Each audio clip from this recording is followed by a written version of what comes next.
घरोघरी मातीच्या चुली या मालिकेच्या आजच्या भागात आपण पाहणार आहोत। नानासाहेब घरी आल्यानंतर सगळेजण शांत होतात, तेव्हा जानकी ऐश्वर्याला घराबाहेर काढण्याचे ठरवते।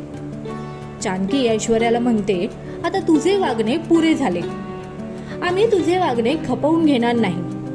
नानासाहेबांना शिडीवरून ढकलले, ऋषिकेशवर खोटा आळ घातला, आईला मनोरुग्णालयात पाठवलं आणि आम्हाला आमच्या घरातून बेदखल केलं।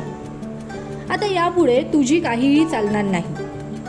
जानकी ऐश्वर्याला तिच्या वडिलांसमोरच घराबाहेर काढते आणि शेवटची वॉर्निंग देते की आता तुझी पाठवणी घराबाहेरच केली आहे। यानंतर जर काहीही कट रचला तर तुझी पाठवणी आम्ही तुरुंगात करू। घरातले सगळेजण चकित होऊन ऐश्वर्याकडे बघत असतात, मात्र ऐश्वर्या काही बोलत नाही।